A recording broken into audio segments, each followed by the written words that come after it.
Gerardo. Hey, bro, we live, dog.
Yo, what's going on? Happy Friday, everybody. It's your host, Big Philly 305. Welcome to another episode of Miami Fan Talk.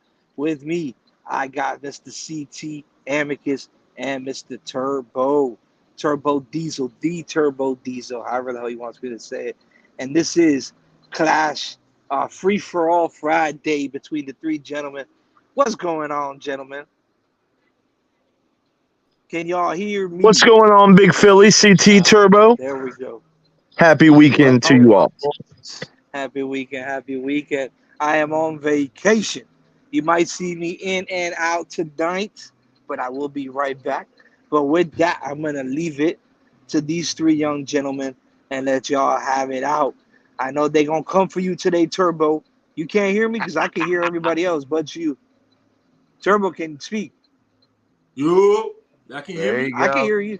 I can hear you fine. He's still muted because he's upset that he's gonna have OBJ now, but no Lamar Jackson. So he's upset. He can hear it. That motherfucker hear it. Look at him smiling. But with that, I'm gonna leave y'all to it. I'll be right back. Enjoy your dinner, Big Philly. Yes, sir. So, hey, Yeah. let's get into our first topic, boys. Hey, Turbo, let's talk about it. So, OBJ is on his way to Baltimore. How do you feel about the addition of OBJ, and where do you think that leaves this team moving forward? Man, I ain't gonna lie to you, bro. Having OBJ right now, dog, like it take a little relief off my shoulder, bro. I ain't gonna much lie to you, bro. You feel me? Because I always been saying, dog, like we need that our number one, and he's coming in with his experience, bro. Like he knows how to play, bro. Dude's a baller.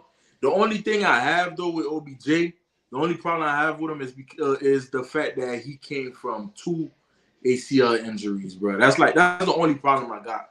Like I don't know if he's gonna come back and be the same OBJ or like I don't know, bro. Like that's the only problem. But I could say it took a little relief off my shoulder, bro, knowing OBJ is gonna be here. What do you think, Amicus? I think OBJ cares about one thing right now, and that's that bag. And he got that bag.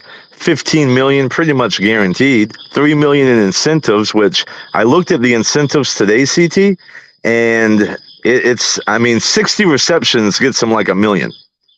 Right? Oh, 1,000 yards gets him another $1 million. And there was one other incentive stat there, but it's not hard to do. Oh, touchdowns. 9 touchdowns gets him $1 million. So, him being the number one receiver on the Ravens now, if Lamar is back in Baltimore, those are easy incentives. Here's the thing. Is Lamar going to be back in Baltimore? And I got a hot take when we get to that part. Okay. I was picking on Turbo a little bit about it too, and that's definitely going to be a hot conversation because I love the addition of OBJ for the Ravens. Like we talked about Turbo, and Turbo, being a Ravens fan, you have that insight to where, all you guys are missing, all you guys have been missing. Well, your defense needs to step up a little bit, but as far as the offensive side of the ball, you've got your number one guy now, and yeah, absolutely. I'm concerned about his ACLs as well. The other thing I'm concerned about is if he's coming in with his normal mindset of, all right, I want to come get money and I want to win my championships. If Lamar's not there, I don't see it happening. And I don't know. Is he going to get disgruntled? Is he going to get pissy like he did in Los Angeles, like he did in New York? You get what I'm saying? Is he going to end up being a locker room cancer for the Ravens? That's my hot take. Because look, there's no denying that the dude is a good fucking player. The thing is look at all the distraction and the bullshit he brings to every team he goes to. Yeah. That's another negative for me. You got a point right there, dog. Like that's the thing with OBJ, man. But it was the same thing with the Browns.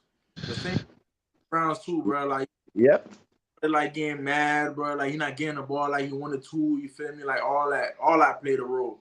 So if Lamar not here, and we talking about Tyron Huntley's the starting quarterback, and Tyron Huntley start playing like start overthrowing, underthrowing, whatever it is, case may be, he's not here. OBJ. Like OBJ would want him to hit him, then it's gonna be he's for sure gonna be a locker room cancer, bro. He for sure gonna be a cancer in the locker room, bro. Like, Well, here's the thing. Here's the thing: is OBJ already came out a couple of days ago and said that he did not get reassurance from Lamar that Lamar was going to be there. And I think it's telling that OBJ only signed 1 year. Now, if Lamar plays under the tag, that's for 1 year, right? So it's kind of 50-50 to me. They could be talking behind the scenes and they're both going to play 1 year for Baltimore and then, whatever. Or OBJ knows that he's not going to play under the tag and has other plans, and he's just looking to get that quick paycheck, which $18 million is a quick paycheck, and that's a lot of money. But I have another theory. For a while now, I have been saying that the Dolphins are out on Lamar, and they were the first ones to go out on Lamar when the franchise tag came, right? Who wants to give up 2 first-round picks? But now that I started thinking about it more, with this OBJ signing, it makes sense, man. I think Miami might still be in the mix, and I'll tell you why. Because we know the league is smoke and mirrors, right?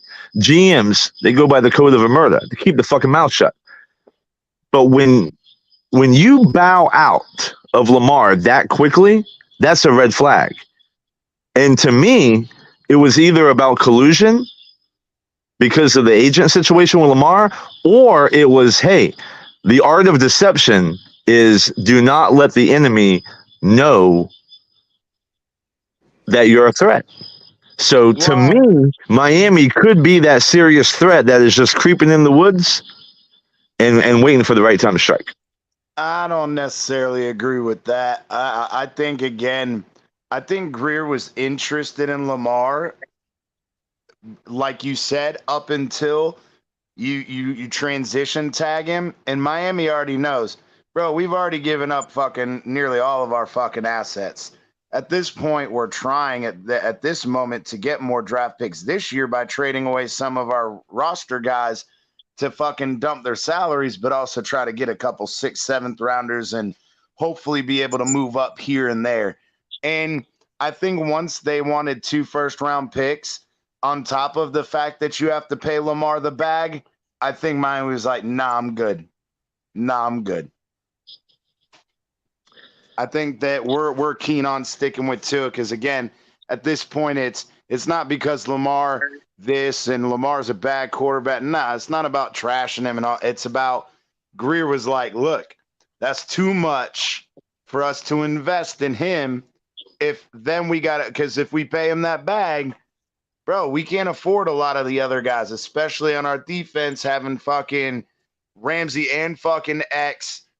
bro, that's a lot of fucking money tied up in that defense. Well, then why not just reassure OBJ? Why not just come out and say, hey, I'm playing under the tag and we're going to do this together? Like, that's an easy thing to do. But there's also, again, you got to remember, bro, Dallas was interested. Freaking Green Bay's been interested. Bro, like there's a lot of teams out there that are interested, but you have to sit here and try to discern which teams have the actual capital and draft capital and cap space to accommodate that deal. That's the thing. Because again, you already know, the Ravens have the right to match any offer. Well, if the Ravens have that kind of fucking money and other teams have more, or they have enough capital to make it worth fucking the Ravens' while, then it's possible. But I just don't see the Dolphins still being anywhere interested in that. I'm just saying, man, the Dolphins could have looked at it like this, CT. They could have said, hey, we'll set the precedent right now on Lamar, right? Because they all talk behind the scenes. So you got 4 or 5 teams that bow out within 24 hours. There's your precedent, right? So now no one's going to touch it. No one's going to touch it because why aren't the Dolphins touching it?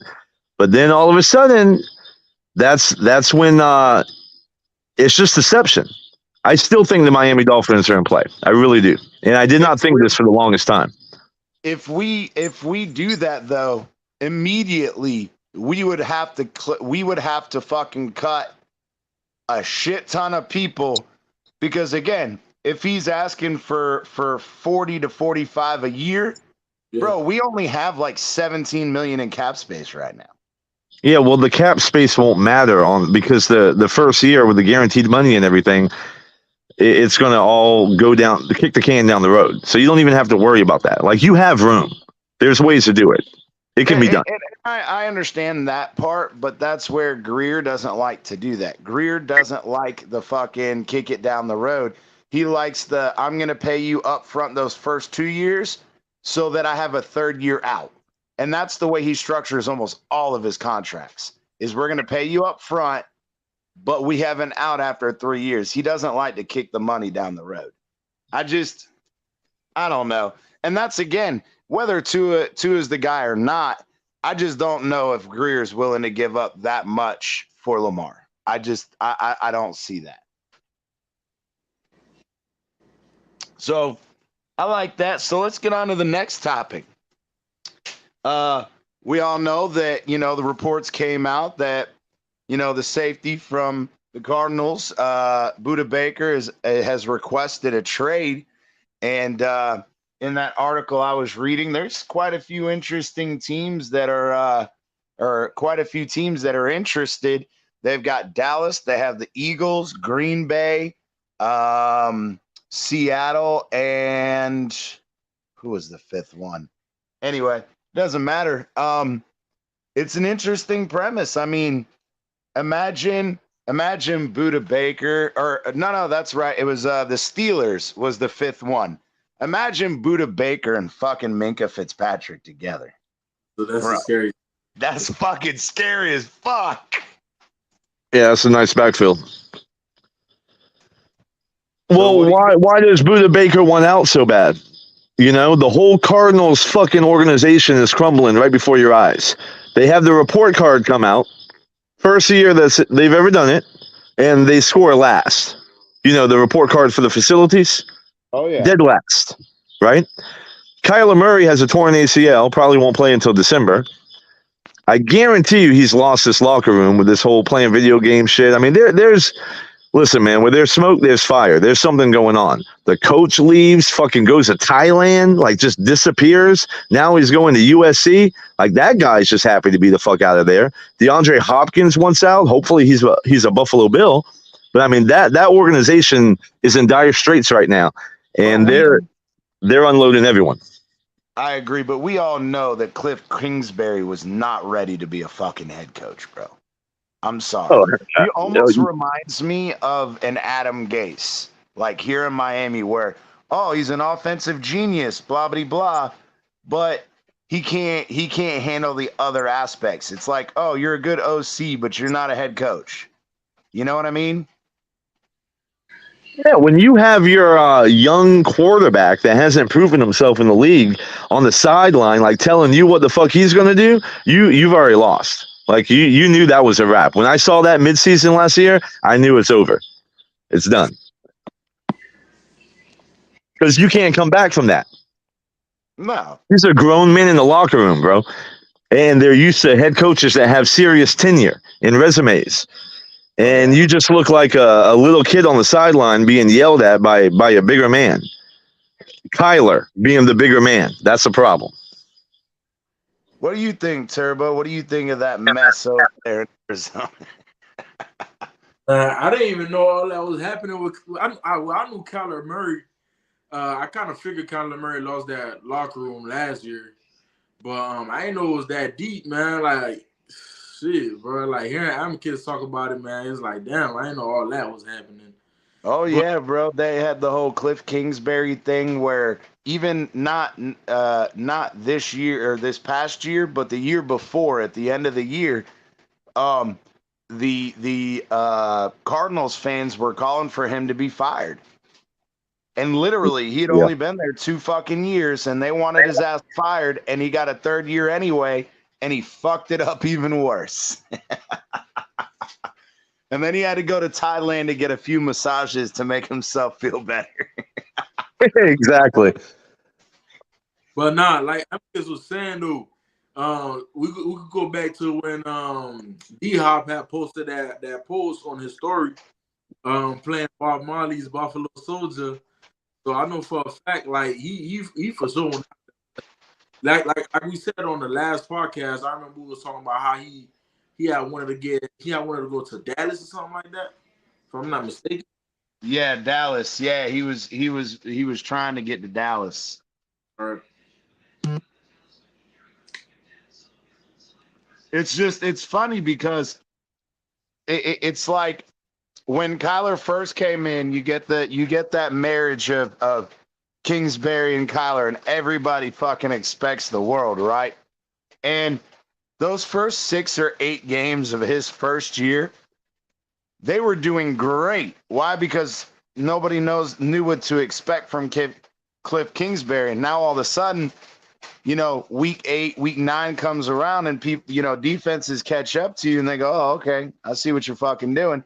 And ever since then, bro, it was downhill for both Kyler and Cliff. And I don't ever think they recaptured that magic. Right. No, I agree. And that, especially with the veteran guys going, "Hey, we got a talented quarterback, but the coach isn't doing shit with them," and then the guy gets injured. Now the rest of them are like, "What the fuck, bro?" Who they got as a backup? I have no fucking idea who their backups are. Isn't it is it still Colt McCoy? I don't know. I'm Googling it right now. I think it's Colt McCoy. But at any rate, somebody's going to have to play quarterback. But yeah, bro, listen, man, you knew there was a problem when they had that whole contract situation where he had to put in a certain amount of hours. Like that's a precedent right there. That's never been done in a contract, not to our knowledge. And you're playing Call of Duty more than studying, and that's your primary job. You're a fucking quarterback in the NFL. Come on. I knew it was done. It was over. It was done. Like, this is interesting. It is Colt McCoy, who's their primary backup. However, he's been injured, and they're not sure if he's going to be ready to start the offseason workouts. Oh, so that's even worse. yeah. Well, I mean, they'll figure it out. They have, like I said, with Colt McCoy, he might not start there, or he might not be ready for the offseason program. So the only 2 they have is Dave Blage and God damn it, what's his name? Son of a bitch. Hold on. Trace McSorley. So yeah, I'm not scared of it, bro. Trace McSorley is nowhere, bro. He's not a good fit for that scheme. Granted, they're bringing in a new coach, and maybe they can get, but bro, if Kyler's your guy, Kyler and Trace McSorley are so fucking different from each other. I don't know what the fuck they're doing. Got drafted with the Ravens. Yeah. Yeah. Yep. Yeah, he didn't play a down for us, though. I can tell you that. I think preseason he did, but he never played a down for us. All I remember is his highlights from, I think he came from Penn State. Yeah, he played at Penn State. Yeah, and they ran that triple option shit for a while, and then they ran that short passing game. But the thing is Trace McSorley is more like a Tua, where he's sneaky athletic. He can get out of the pocket, but he's not a fucking runner like Kyler Murray. You get what I'm saying? He's more of a pocket passer versus Kyler Murray running all over the fucking place. So it'll be interesting to see there, because again, you know, that whole team has gone to shit. And if I was Baker, I would do the same shit too, bro. I don't want to waste my fucking time here. This organization has the worst fucking great, report card. Our fucking coach was an idiot. Our fucking backup, our starting quarterback and our fucking backup are hurt. Now we got Trace McSorley and Dave Blau, whoever the fuck that is. I mean, come on, bro. If I was Baker, I'd be doing the same shit too. Well, the Cardinals have the number 3 pick in the draft, and they are not projected to take a quarterback, but wouldn't it be something if they did? It would. It would. I'm just saying, man, I know they gave that big contract to Kyler, but just like Aaron Rodgers kind of overstay your welcome with all the bullshit, I could see that happening with Kyler Murray as well. I agree. What's happening with him? Like, why is it taking so long for the Jets to make that move, man? Like, what's going on over there with Rodgers? Because Rodgers opened up his big fucking mouth on the Pat McAfee show, and now the Green Bay Packers are going to draw this out as long as they can. Yeah, and the update that Adam Schefter gave on ESPN on Thursday morning or Thursday afternoon was that they're pretty sure the deal's going down, but Green Bay is essentially, like Amicus said, not only are they trying to drag it out, but they're trying to get more out of the Jets. So originally they agreed to a first rounder and 2 second rounders, right? That was the original trade value. Now they want 2 firsts and a second, and it's starting to piss off the Jets. But the thing is the Jets put themselves in the position where when Douglas came out and said, yeah, he's going to be here, yada, yada, we're getting it taken care of. We're just hammering out the details. Bro, if this shit falls through, bro, he's not going to have a fucking job. There's no way that Joe Douglas fucking is a GM at the beginning of this year if he flubs this Aaron Rodgers bullshit. What's the old saying? Don't put the cart before the horse, or count your chicken. Yeah. Listen, man. They got before they hatch and the whole 9 yards. Yeah. Yeah, dude. This would be the epic embarrassment that is the Jets organization. And I was on a panel. Well, not a panel, but I was on a Jets podcast earlier in the chat, giving them hell like I always do. You know that as a Dolphins fan. But they're sweating, bro. They're sweating. They're scared because for the past 3 weeks, they've been talking all this shit about having Aaron Rodgers as their quarterback, and now they're backtracking a little bit. Like, now they're making excuses, right? Now they're coming out and saying, they're going to blame the owner because he doesn't want to give up the 13th pick in the draft and all this shit. So they're already hedging their bets. They're fucking scared. And they should be, because this would be embarrassing. Oh yeah, especially when you go out after he makes those comments on Pat McAfee, and then the very next press conference that Joe Douglas has, he comes out and fucking says, "Don't worry, he's gonna be a Jet." Bro, if it doesn't happen, bro, he's gonna be laughed out the fucking building. I wonder if the Packers would, because what's that hit they would take? Something like 60 million to not make the deal. Like I wonder if Well, it's owned. they have other teams that are interested. The other teams just weren't willing to give up as much as the Jets were in the first and 2 seconds. Right, But and so now, that's the point I'm trying to make is that what better way to fuck Aaron Rodgers and than to trade him to another team, unless there's something in the contract that I'm not privy to. But I mean, that's what I would do if I was the Packers. Like, you want to embarrass me on national TV on the Pat McAfee show? Now you're not going to the Jets. Now we'll take a fourth and a fifth for your sorry ass. I mean, I get your point, but I don't know if they're going to go that far. But I think that they would be willing to take lesser compensation just to fuck him over because you Exactly. want to try to do him dirty. Yeah. Yeah. Yeah. Yeah. So, Turbo, tell us this. So, our third topic now is we're going to be, the draft is coming up, obviously.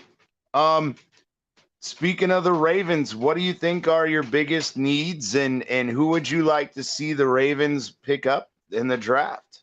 Any receivers, man. whatever receivers is out there, man.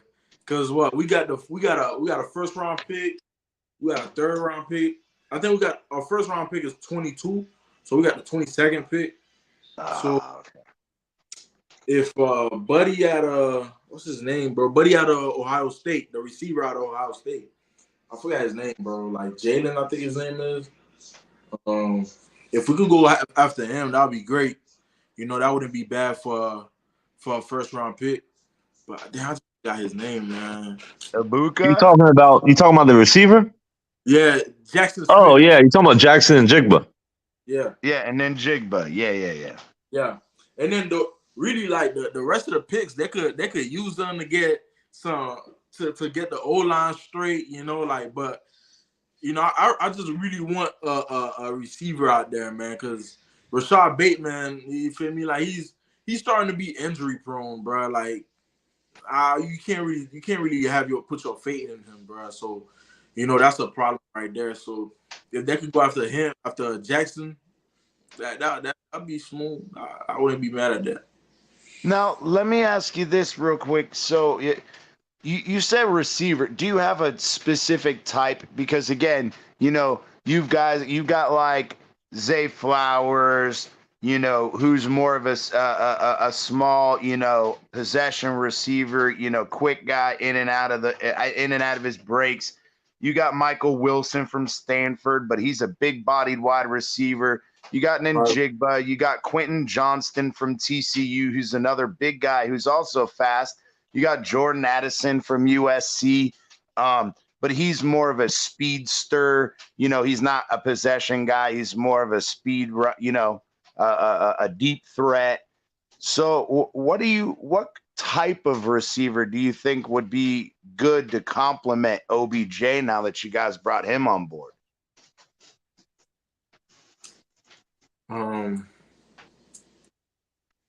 I think I'm sticking with Buddy, dog. Then Jigba. We got Duvernay out there, man. Duvernay is really like our speed back, our speed receiver out there, like our slot receiver out there. So having Duvernay out there, like that's cool. You have him on the slot. You got OBJ on the outside, and then let's just say Rashad Bateman, he gets healthy. Now we got him on the outside. So adding another big body receiver, or even Jackson, bro, like that'll be straight for me, man. Like I'll be happy to see that. Okay. See, and that's where I was, because as Dolphins fans, everybody knows we already have the speed.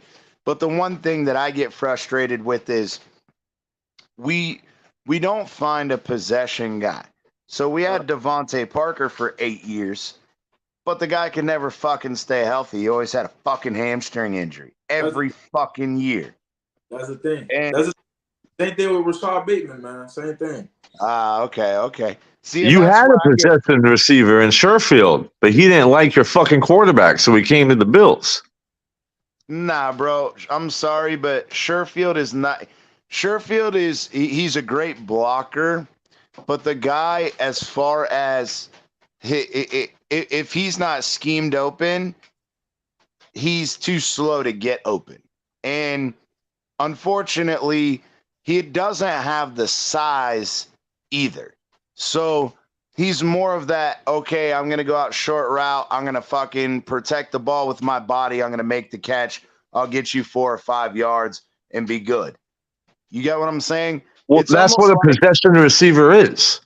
no, I'm talking about a big-bodied guy like a Devontae Parker, like an OBJ, guys that they can win 50-50 balls. They're not afraid to fucking to block. But again, Sherfield, he is not afraid to block, and he blocked very well. He was good on fucking underneath passes. That's great.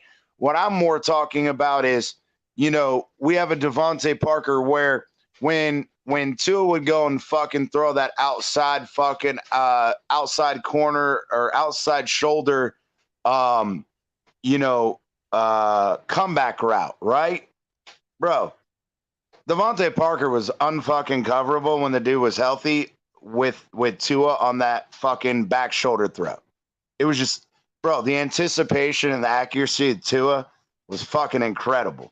But the problem is some of the things that work, and that's where I get frustrated with Mike McDaniel, is you get so enthralled with having Tyreek and Waddle and Cedric Wilson because they all have speed, but Cedric Wilson was fucking losing snaps to Trent Sherfield and River Craycraft because the dude he didn't block.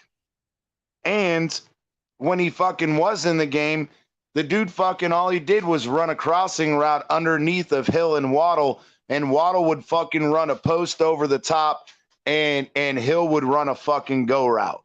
And then they'd have Sherfield, Wilson, or Craycraft run a fucking short crosser over the middle. Bro, defenses are going to key in on that.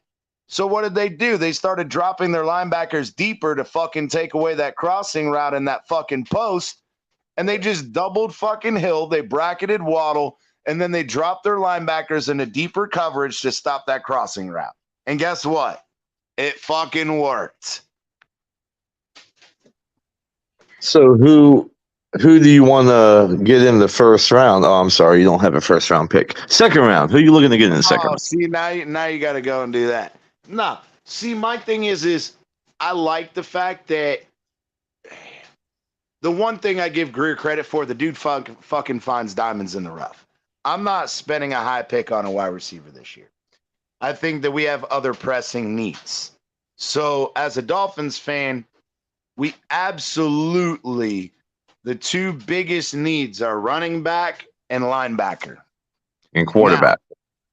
Yeah, you can keep saying quarterback all you want. It's fine. The only one that's on this panel that needs a quarterback is Turbo. You do need a just pick it. But, well, so do the Bills too, because Josh Allen sucks dick. But that's all right. The whole point, though, is I really think that our defense, we brought in a free agent guy. He is a solid starter, but he's also 28 years old. And if we get him for 2 or 3 years, we sign him to a 3-year contract. But in reality, it comes down to what's going to be after him. And I'm tired of always, like, the Dolphins, we always have an issue where one of our linebackers will get injured. And then we're fucked because the talent disparity between our starter and our fucking backups in the linebacking core is fucking astronomical. And so I'd love to see a young linebacker prospect, say what's his name from LSU? The dude from LSU is a fucking thumper. He's an inside. Because again, we're going to be running this hybrid with Vance Joseph now, where he's going to have two linebackers on the field most of the time because he's going to use an additional rusher on the outside, one of our outside linebackers to bring pressure. So we have to have a good sideline to sideline guy, young guy who can play the run, but also play the pass. And so I think that and running back are our two biggest issues.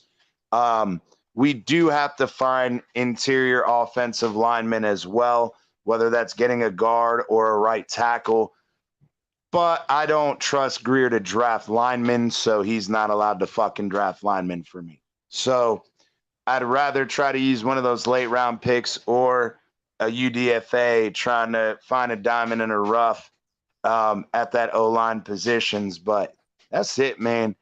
I think, in reality, those are our biggest needs, and those are the guys type of guys I'd like to see. I like Overshown would be a good running back. That's kind of where I'm at with it. Right on. So what about you, Amicus, heading into the draft? What do you think the Bills need to focus on, and who do you really want to see in a uniform? This is a difficult question because it really depends on what McDermott's going to do on defense. But I will say that a report came out a few days ago that said that Bean was looking to move up in the draft for a playmaker, and it just makes sense to me. I think that we're looking to move up to get either Njigba or Bijan. And so that's all I'm focused on right now. I think the first round pick has to be a playmaker. Now, all these other Bills Mafia fans and everything, and all these fucking Facebook groups and Twitter and everything, like they're stuck on this O-line thing. Bro, we solved that problem, in my opinion. In my opinion, you don't need 4 Pro Bowlers at the offensive line when you have a quarterback like Josh Allen. He's not a Brady. He's not Drew Bledsoe. He's not fucking Matt Ryan, just like standing there and where he needs that time. Josh Allen's not that guy. He can roll out. He's a playmaker himself. So the offensive line is a position that you get in free agency. And I think we already we upgraded enough to do what we need to do. Now, does that mean that if the value is right in the first round, let's say in Njigba, some of the other top wide receivers, Bijan is all gone, could we go, like Anton from Oklahoma with the first round pick, offensive tackle? Sure, if the value is there. But I think we're in a BPA kind of situation, and I think playmaker is what we really want to do. Allegedly, Bean said he wants to get help for Josh Allen. So to me, that's Njigba or Bijan. Now, I will say this. I think Njigba is not the only wide receiver that we could target. I think he's the only one we would move up for. But if somebody took Njigba and we didn't get a move up to get him, I think Zay Flowers, I think Jalen Hyatt, I think even Quentin Johnston from TCU, 6'5", 240. Listen, that's where I was saying Johnston, bro. He's a fucking beast. His only problem is he's a body catcher, right? But you don't become that level of wide receiver by only catching. It might be his preference, but don't sit here and tell me the guy can't catch with his fucking hands. Of course he can. Yeah, exactly. You don't play at that level unless you can catch with your hands. But he may prefer body catching. That's the only thing that worries me and others. But Quentin. Yeah, go ahead. See that. No. And I was just going to make to your point, I get that concern, but at the same time, it's the same thing with Jalen Waddle, where Jalen Waddle catches with his hands 90% of the time. And he's a great fucking wide receiver, right?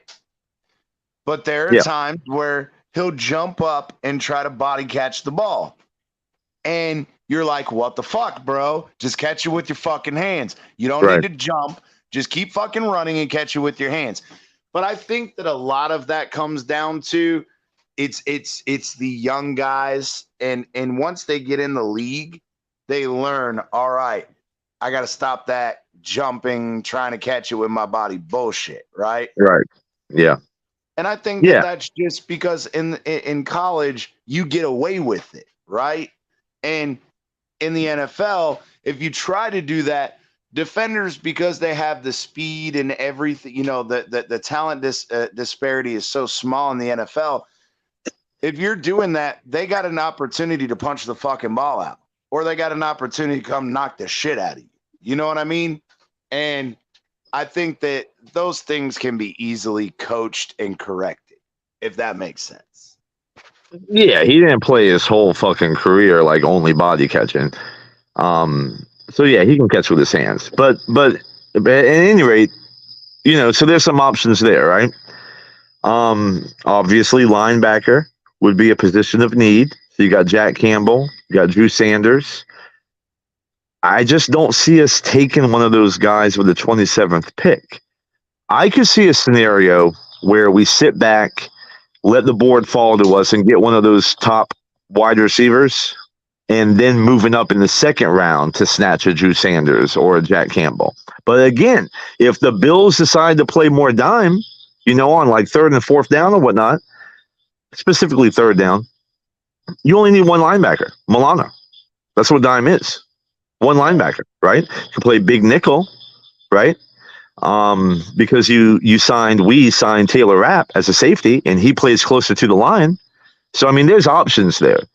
But I do think we go after a playmaker. I really think Bichon is our pick, bro. I really do. Yeah. And what y'all think about Will Anderson, dog, from the defensive end from Alabama? I think he's a pretty good DN. I think, though, a lot, and this is where, again, I love Alabama, but you got to put yourself into the position where it's easier to be successful in a Nick Saban defense, knowing that somebody is going to be a free rusher at some point. Now, the guy's got good hand placement. He's got good leverage.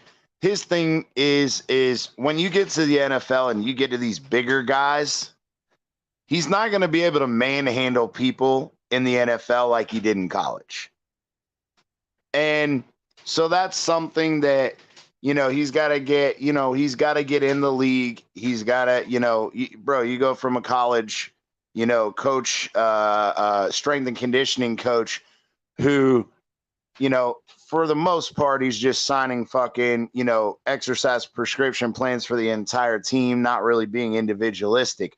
Where in the NFL, you go and you fucking work on your major weaknesses and you build your game and you build your body. I think he's a little bit overrated, in my opinion. But I think he's a decent player, but it's kind of like people make the argument with Tua. Okay, well, you had a badass offensive line, badass wide receivers, and badass running backs, so it made it easier for you. But now when you get to the NFL, not every team is stacked in the NFL like that. So you have to learn to adjust. And we'll see if he's able to do it. We'll see. Oh, he's a top edge rusher in the draft, right? Oh, yeah. And I'm not doubting that. I'm just saying that it's more, again, about, you play for Alabama, you get a lot of attention and all that, where there are better edge rushers, in my opinion, in this draft than him. And so I think, again, you get into, Clemson's Miles Murphy, right? The dude is fucking like 275, 280. He's got fucking like ridiculous fucking strength. He's a fucking run stuffer, but the dude can also pass rush. You got, Nolan Smith from Georgia, who he's more known as a pass rusher, and he's more limited in his run stopping ability. But the dude's fucking getting literally 14 and a half sacks and 9 tackles for loss per game. Yeah. Yo, Or no, sorry. No, sorry, my bad. It's 3.5 tackles for loss per game. Sorry. So, bro, the guy literally he had 14 and a half sacks over the year. He's averaging 3.5 tackles for loss per game. Yeah, he pressure. That's pretty fucking good, bro. And then you have Andre Carter III from Army, and the dude's fucking ginormous. He's 6'7". He's 285 pounds. He's got great technique. He had 14 and a half sacks and 16 tackles for loss last year. Dude, these guys are good. I mean, you know what I mean? Like, you got Ojolari, you had all these other guys. Like, bro, it's. Well, edge rush distractions. Say that one more time. Edge rushers, defensive ends, are very deep in this draft, unlike other positions. Like linebacker is not deep in this draft. Oh, you've got 3 guys, and then the fucking talent drops off a fucking cliff. Exactly. It's the same thing with running back too. Running back is the same way in this draft. Is you got a lot of decent running backs, but you don't. Other than the 2 or 3 top guys, it's all shit that I wouldn't draft till the 3rd or 4th round. You know what I mean? Like, they're not worth reaching for. You know? No, but running back is a position that's very deep in this draft. I mean, you have about 10 running backs that could go in the first 6 rounds. Easy. And I agree, but what I'm saying is those top 3 or 4 guys, and then the talent disparity drops. Now, again, it doesn't mean that they can't be solid contributing starters or whatever, but they're not superstars. They're not anything that jumps out at you. You get what I'm saying? Like, it's guys where, hey, he can be solid. I'm going to add him, and he may turn into a great running back down the road. You get what I'm saying? Like, there's No, I 2 hear or you. 3 sure things. You know, you saw him in college. You're like, bro, those guys are going to be fucking good. You know what I mean? And then the rest of them, you're like, all right, they're going to be good, but they're not elite quality. You know what I mean? Whereas, Yeah, well, there's only 2 elite running backs in this draft, in my opinion. Yeah, Bijan and Gibbs. Yeah, and Gibbs, yeah, and that's where I was saying. But there's the other guy. I forgot his name now. He was the 3rd guy that he's slated as a late 1st, early 2nd. But the thing is then you got Overshown and guys like that where I don't know. Oh, you're talking about linebacker. I thought you were talking about running back. Oh shit, we were talking about both, but I was saying you stopped. Remember, you said about the linebacker being top heavy. You know, it's not deep or whatever. But yeah, linebacker's not deep, right? Yeah, with running back though, I was saying, yeah, there are guys where again, you know, I don't know if I'm going to be wasting a top my 2nd round pick on, you know, some of these. And again, it's not saying that they're not good backs. You know what I mean? It's no, I feel you on that. Like, if I can get you in the 3rd or 4th round, I'm not fucking picking you in the 2nd. You get what I'm saying? No, absolutely. I think the only running back that is worthy of the 2nd would be Gibbs, and y'all actually have a chance at Gibbs.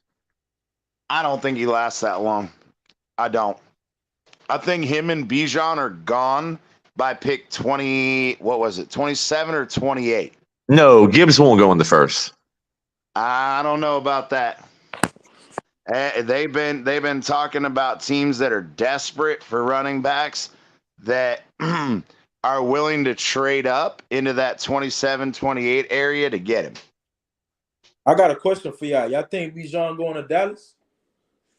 Oh yeah. No, he's coming to Buffalo. What are you talking about, Turbo? Stop that Oh, nonsense. stop that fucking nonsense, Stop that Amicus. madness. Oh, Dallas wants his ass so fucking bad after the fucking Elliott fucking debacle, bro. They're desperate.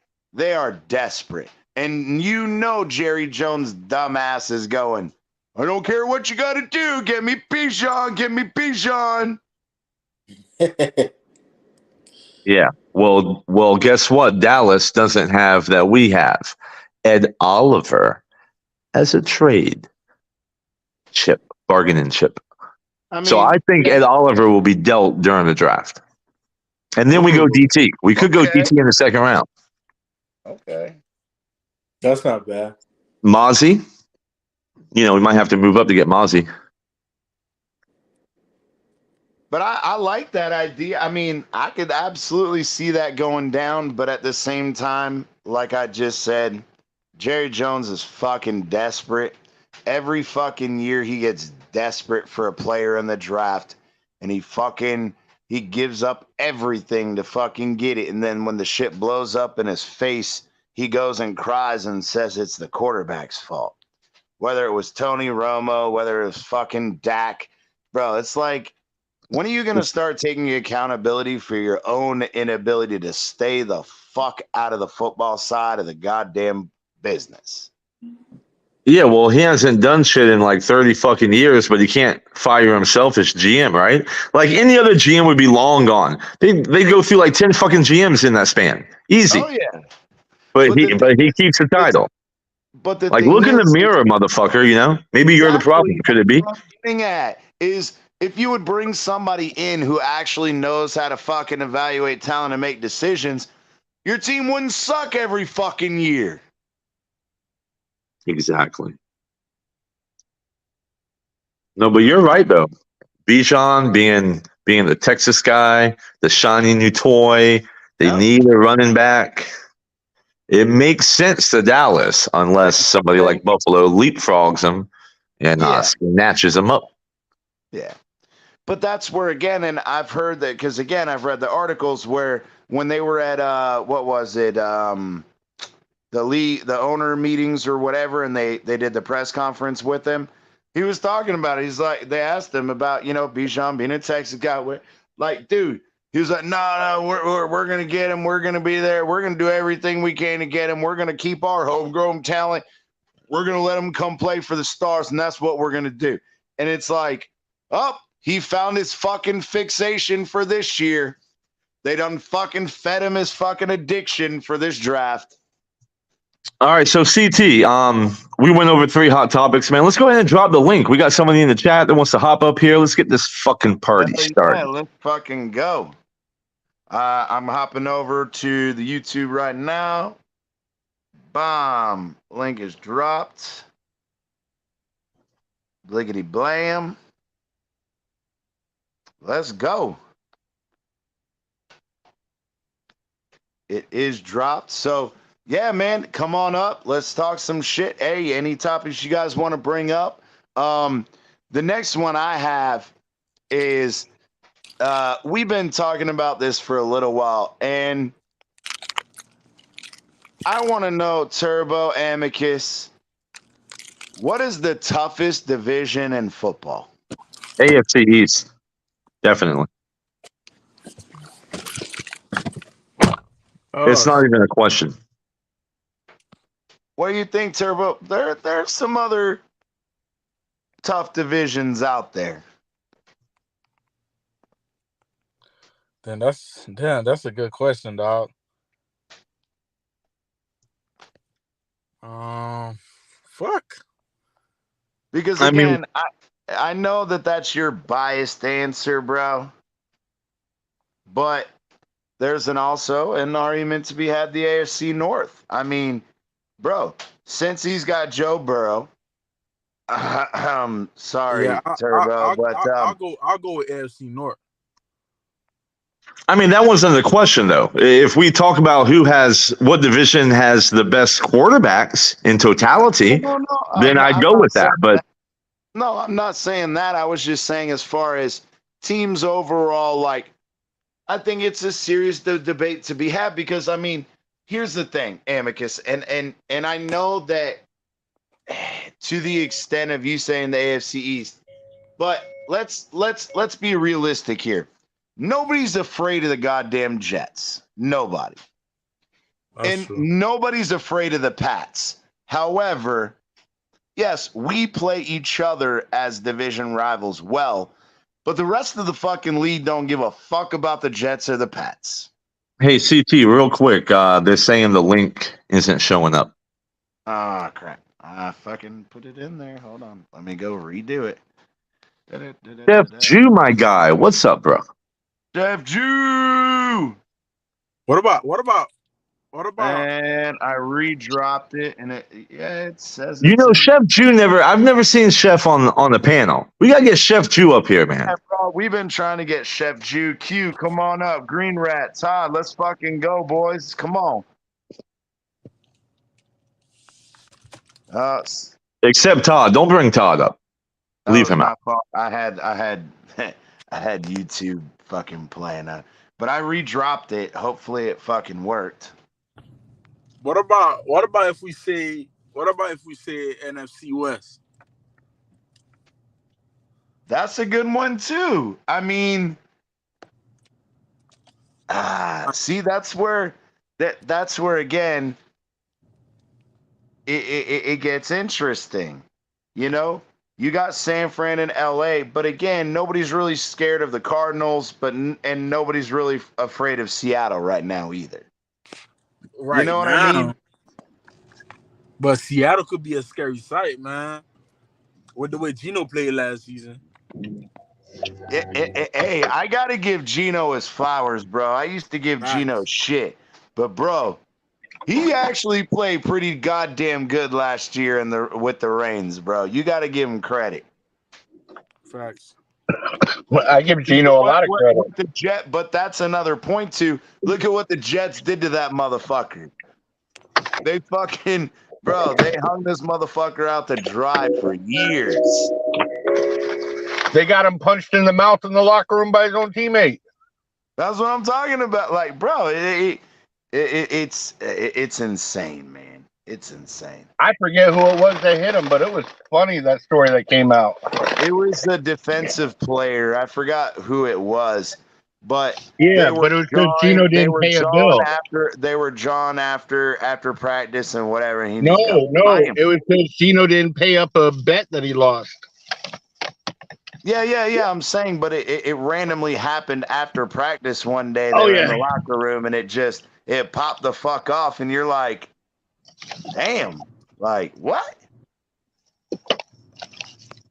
What's up, Todd? How's it going, bro? What's going on? Yeah, the first time you went to drop the link, I'm like, okay, he dropped it, but it's not there. Bro, I clicked send and I was like, what the fuck? And when Amicus said I wasn't there, I was like, bro, I know I fucking pressed send. And I went back, it shows it on my YouTube. So see, I don't know. That's due diligence looking back at the chat. Otherwise, nobody would know. See, Amicus is good for something. Those fucking Bills Mafia things, bro. That's about all he's good for, but thank you. Yeah. Pretty much that, and crying about Josh Allen being the number one quarterback, even though he's the number one shittiest quarterback. But again, let's not even. It's too early for that. I wanted to bring something up to Amicus. Oh, here we go. I heard him in the other show today. Uh-oh. But see, I don't go on it when Pete's on it because he drives me insane. But you brought up that throw against Detroit, right? Mm-hmm. Well, you got to also remember, Tua didn't throw that pick that your quarterback threw and didn't have 42 yards for 250 or 42 passes for 250 yards only. So, no, I realize there were mistakes in the Detroit game, but I'm just saying when the fucking game was on the line, listen, the motherfucker went 13-3, right? And I want you to realize one thing though: every team that Miami played pretty much in common with Buffalo, Tua had better numbers in those games than Josh. So if Tua is outperforming Josh Allen On the same game when they played. Tua sucks, Amicus, then that means by proxy that Josh Allen sucks too. And you know how we Could know it this? be that up, the Buck. You know how AFC we know East this? champions are going to get the very best from their Hey. opponents? Hey, Like teams rise up to give us bullshit. the best. They don't do that for the Dolphins yet. Bullshit. I call it BS on that one. They try to win every week, especially with Detroit and those teams. We played Chicago and they had the number 5 secondary. And you got to remember, Detroit, we were their first. All right, as soon as they played us, they started winning. They lost to us and they started winning every game until they played y'all. So we gave the bookends on them. But if you look at every game, Dudley Durong did a funny little skit on it, DDW, and it showed that he had better numbers in every game that they had in common. Yeah, well, listen. Did Tua play the whole season? So you're saying that Tua would have had better stats than Josh Allen if he played the whole season, right? That's the basis of your argument. Yeah. Okay, so Tua would have had 5,000 total yards, at least 35 touchdown passes. Listen, in passing yards, he would have had more than Josh Allen. Okay, he really should, right? The fucking pedestal all y'all put him on, he should. He's got Waddle and Tyreek Hill. I mean, he's got better coaching. Listen, I'm on record for saying the Dolphins have a better roster top to bottom. You got better wide receivers. You got better offensive minds. You really should. But he doesn't, and he's not. And he's not even close to being as durable because Josh Allen is a fucking machine. That's where the argument ends, bro. There is no comparison between these two guys. And Todd, you know it. You remember you remember when Josh Allen got KO'd by the safety? KO'd by the safety. He got knocked out, not last year, but I think it was 2 years ago. He hasn't had a concussion. There's no concussion in his resume. He was out cold, they said, on the field. No. So, there was a reporter who was on the sideline talking about that was one of the scariest hits he saw because Allen, as big as he is, wasn't getting up and wasn't moving. He was out cold on the field. Bro, the protocol would have taken him out. That didn't happen. No. Then it might not have been 2 years. It was right the year before they started doing that protocol shit. But yeah, he saw him out cold on the field. And as a matter of fact, the reporter that brought it up was Cameron Wolf. And it was against Cincinnati.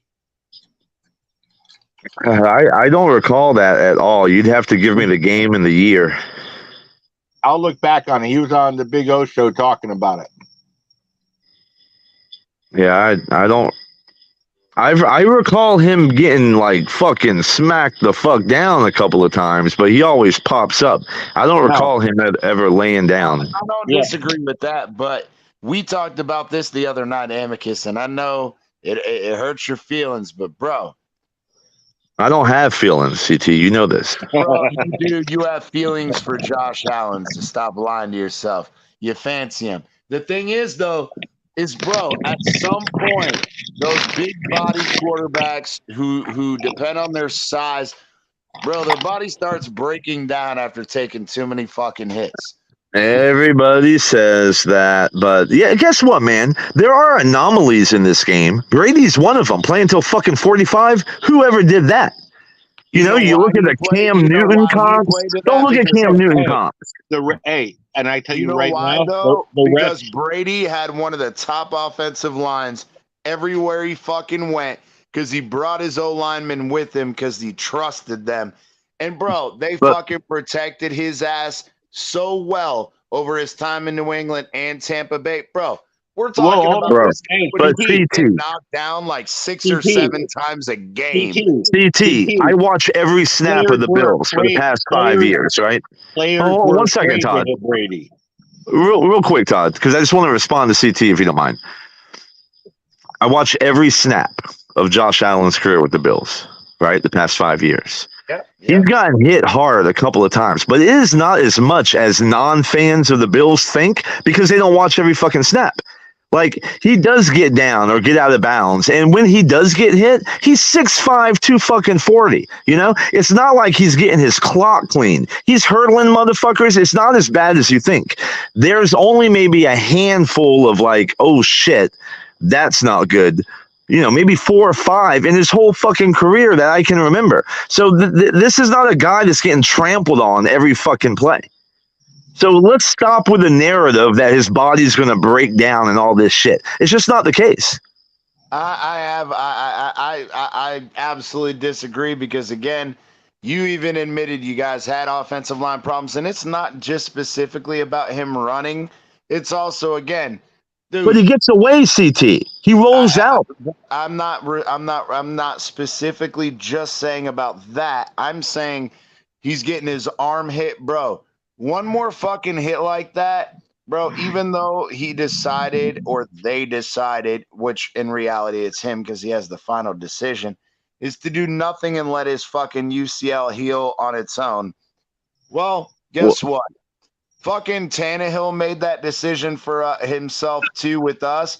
And guess what? The motherfucker tore his goddamn ACL like 2 weeks into fucking training camp. Bro, you just made my point for me. He's only had 2 injuries in his career, and they're both UCL. And only one of them, the first one in his rookie year, put him out for 2 games. The guy's a fucking machine. And guess when he got injured both times? While in the pocket. He doesn't get injured rolling out and running.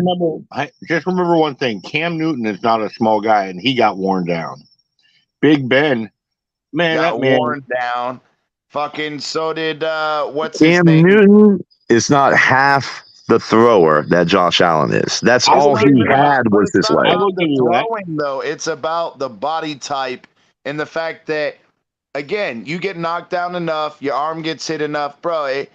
That UCL injury, and I've told you this, those UCL injuries are highly reoccurring. And again, you said, yeah, it was in his rookie year and this time. However, it's the severity in which we saw that last one that really starts to concern me. Well, okay, let me not lie. It doesn't concern me. I see it and I go, yeah, that's a fucking disaster waiting to happen. And yeah, and guess what? His arm got twisted back worse than Brock Purdy, but Brock Purdy had surgery. Like, people are built differently, CT. Yeah, but the mechanism of injury was completely different with Brock Purdy because Allen got hit in the forearm. He got hit in the forearm where Brock Purdy, the dude smacked the fucking ball and was pushing backward down on his fucking elbow. So the mechanism was different, right? Does that make sense? Like, those 2 injuries, yes, they affected the same body part, but the mechanics behind them, Brock Purdy's was much more significant in the fact that it wasn't just an initial hit. It's that the guy continued to push down on his arm afterward. When Allen got hit, the dude fucking hit his fucking arm and his, that was it. That was the end of contact, right? So there was no continued force on it.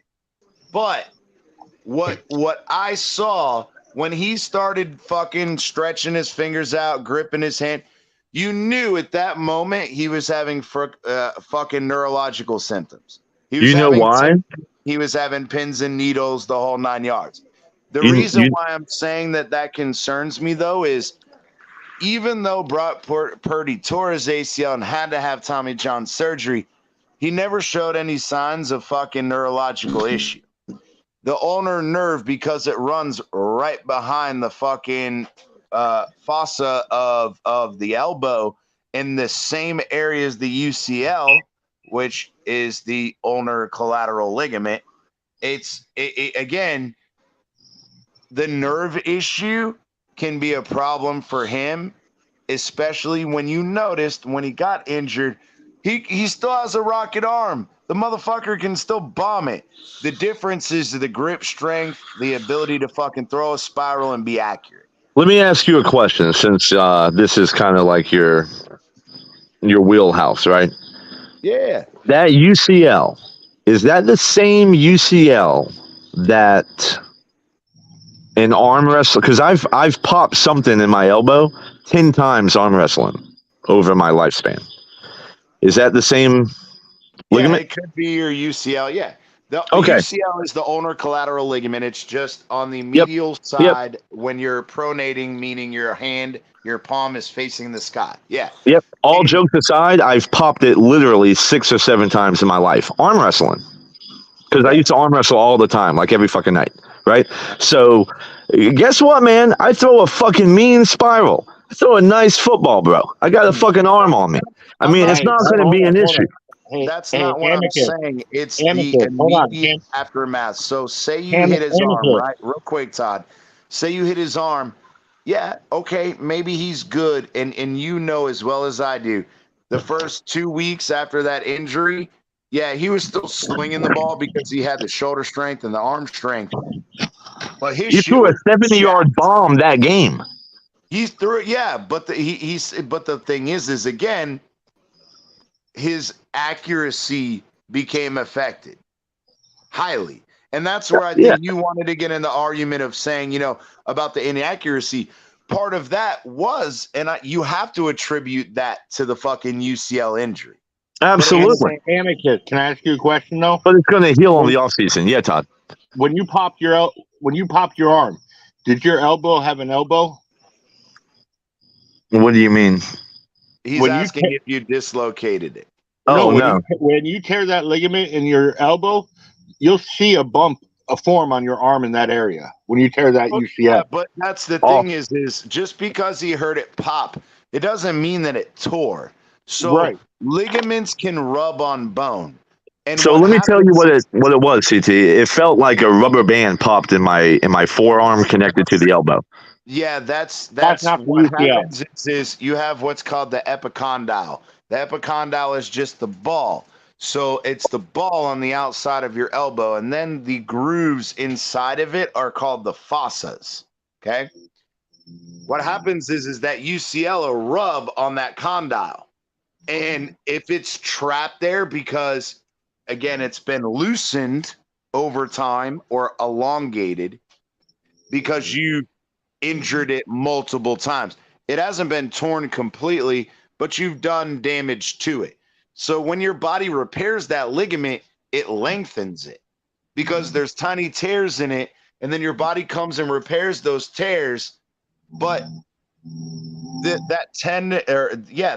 ligament will never be the same length. It's now elongated. So what it does is it leaves you more susceptible to re-injury or dislocation of the elbow itself, because that ligament is no longer there to provide stability, or it's still there, but it's loose, so it allows more movement. Does that make sense? Yeah, I mean, it usually takes like 6 months for me to be able to arm wrestle again. And then it's just happened so many times, man. Like I almost... because it's your UCL is elongated, and so over time you're more susceptible to that same injury because the ligament is now longer. It doesn't provide the same tight stability. What's up, Big Philly? Big Philly! Look, he got a background this time. It's not just open air. He went frozen. Oh shit. Well, that's the best he's gonna look. So, no. Is Yo, that what's good? We see life. Oh, there's the smile. There you go. See life. Got it back. What's going on, Big Philly? What? We're asking what's up. How are you doing? How you enjoyed dinner, vacation, bro?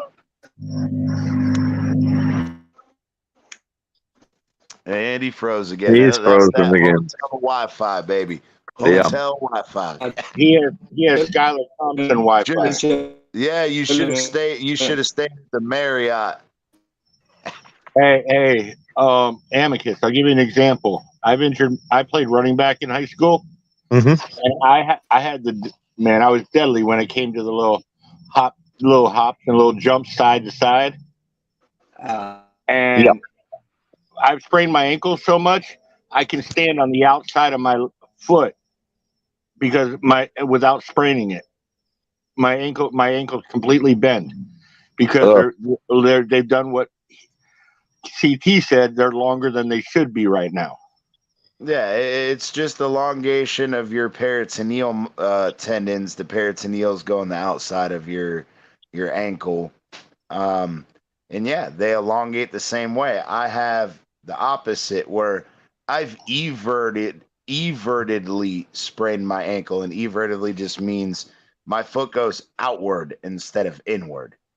Oh, I've done that shit so many fucking times in basketball. I stepped on somebody's foot one time when I went out for a rebound. Came down, stepped on his foot, and evertedly sprained my ankle. Dude, I can walk around in my yard and, I've got 2.5 acres. Sometimes you're going to step in a little divot, right? Bro, it will fucking cripple me. Like, I will fall to the floor dying in fucking pain. But 10 minutes, the nerves, the tingling stops, the pain stops, whatever. But it makes me more susceptible to re-spraining that ankle. CT, I I'm can't back. Can sprain you guys my, hear I me? can't. Yeah, I can't sprain my ankle if my foot goes in. I can't. For some reason it won't sprain. But now, what you just said, when it bends outward like that, Yep. I did that one time. And you want to talk about pain for about 3 months, dude? Eversion ankle sprains are the fucking worst because Dude, the peritoneals on an inverted, meaning going inside sprain, there's 2 peritoneal tendons, right? And ligaments. So you have twice the amount of protection against an inverted ankle sprain than you do against the dude, eversion ankle 3 sprain. months, 3 months, man. You want to talk? My whole foot, everything went numb. I was able to take 2 steps, put my kid down, and then I couldn't get up and put weight on my foot for about 30 minutes. Yeah, because the fucking nerves have been impacted and the fucking Oh, the tendons and ligaments have elongated to where you have no stability. If you step on it in the wrong way, something can slide right the fuck out and you can't put any pressure out. You fall to the fucking floor like it's fucking by the like way, Jenga. CT, my son goes into surgery the 14th of next month. All right. Well, hey, I'll hit you up. I told you to call me. You haven't called me. I'll I talk to you about tried. it. Just call me. Y'all see Big Philly's ticker going across the screen? Who does he have at number 27? Bijan. I told you that. I told you they were gonna go 27 to 28. Either Bijan and Gibbs, bro. It's bro. I think I'm both of telling them you, are gone before the end of the first round. I think honestly, I don't think Bijan will last that long. I think he's going number 10 to Philly. I don't know, They bro. I think have not signed. Bijan They is have going to the Cowboys. I think Bijan is going to the Cowboys, and Gibbs is going to the Vikings. and where do you That's think? my hot take. Hey, where do you think Cook's going? Say it again. Where do you think Cook will go if they're taking him with Minnesota? Because you remember they just re-signed his backup with the big dollars or running back. But you got to remember that Minnesota right now they want the 2-headed monsters. So where do you think Cook's going? Is what I'm saying. He's the third man. No, CT is saying they'll keep Cook. They'll have both of them. No, that's what I'm saying. They signed Cook's backup running back to like $7 million a year, $8 million a year. Bro, no. But the thing is that contract that they had signed, it's incentive laden. No, it's not. His base salary is like $4.5 million, bro. And the owner flat out said, or not the owner, the GM said in his interview, I think it was earlier this morning, there's no commitment to Cook right now. So I think he's a draft day trade. He just said they're Well, willing to get rid of him, bro. They could trade him during the draft. Could be draft capital, you know. I think that they're gonna. I don't think they're gonna trade Cook. I think they're gonna trade his backup because No, again, they're trading I Cook. just They're googled trading it. Cook. They don't want Cook's $10 million salary. Cook said he will only restructure his deal if he goes to Miami because he will restructure to go home because that's where all his family is. But he might want to play with little bro. No, he doesn't. How do And you that's know? You're not in the family. You don't fucking know that. He wants to go to Miami. He flat out said, "I want to be around my mom." And that's his cousin, by the way, not his brother. Yeah, Dalvin. Yeah, Dalvin and James. They're cousins. They're not brothers. Do what? They're not brothers. They're cousins. They're not brothers. They're cousins. No. Yes. I'm googling it right now. I'm googling it too. They're fucking brothers. No, they're not. Yeah, they're brothers, bro. They're brothers. Yeah, y'all had me second guessing myself for a second. No, they are. No, they are. It They're says, brothers. but they're 7 years apart. So, Yeah, but they're brothers. Yeah, they're brothers. They are. It's the other guy. No. They do have a cousin. So you were right to Todd. They have Well, everybody has a cousin, CT. He's not right. He said James Cook was the cousin. James Cook is the brother. No. I know that. I was saying, but what I was telling him is he was mistaken. It's Kawhi Cook. Kawhi Cook is their cousin. He's the one that he plays on the Raiders. He plays on the Raiders. Yeah, so I'm just saying that. I mean, that's like, I don't think we're going to do it. I think that ship has sailed, but I'm just saying, like, the brothers playing together, you know they want to at some point. I think if they'll they have both fun want playing to come to Miami, fuck all y'all bitches. I'll take both of them motherfuckers. Yeah, but by the time James Cook can go to Miami, Dalvin will be washed. He'll be done. Yeah, I agree. But hey, the thing is, it'll be some good matchups. Miami, the brothers against each other. Oh, yeah. Yeah, that's going to be fun. Why not?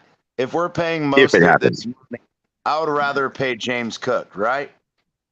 And then I can bring in Dalvin, even if I trade for him at a decent price.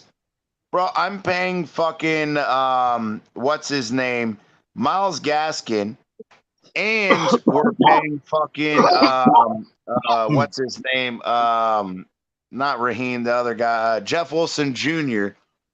We're paying them more combined, the two of them, than Dalvin Cook's being paid.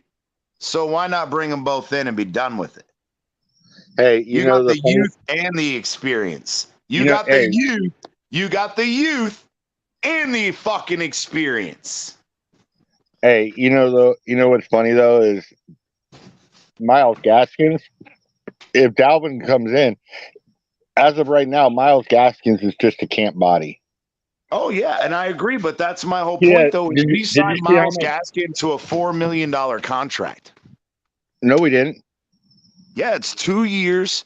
Fucking it's 1.7 million this year. Did you see how much? Did you see how much? Hold up. Did you see how much guaranteed money he has? I get that part. No, how much? We also and I do understand that, but what I'm saying is, yes, we'll get him for 1.7 million this year. But yeah, but how much contract jumps to 3.8? And here's what I'm trying to say. Bro, it's like a fucking Ahmed and all these, bro. We hang on to running backs that are middling fucking running backs, and we pay them fucking starter money when they're not starting fucking caliber. Hold up. CT, do me a favor. Yo. Look up Myles Gaskin's contract because all 4 running backs signed for 1 year. Myles Gaskins has zero guaranteed money. Contract. Yeah, I know he has zero guaranteed. But he's only 1 year. All 4 running backs signed for 1 year. Okay, no. So it's 1.35. He has 800,000 in incentives. So that would put him around 1.8. So 1.7, 1.8 with incentives. It says that it's 132 contract with incentives, including the average annual. What the fuck? The average annual pay scale, veteran pay scale, and he has a roster bonus of 35,000, a base salary of 1,080,000. And he has the ability to earn 675,000 in incentives. That puts him at 1.78 million. That's on Spotrac, but that's according to Spotrac. So again, if it's wrong, I don't have a problem admitting I'm wrong, but that's what Spotrac's telling me right now. And his per game active bonus is $8,970. And I don't know what LTBE means. I don't know what LTBE means. So, yeah. But anyway, yeah, I think that again, if you were here, Todd, when we were talking, we were talking about biggest needs going into the draft. What do you think? What do you think our biggest position of needs are, and where do you want to go?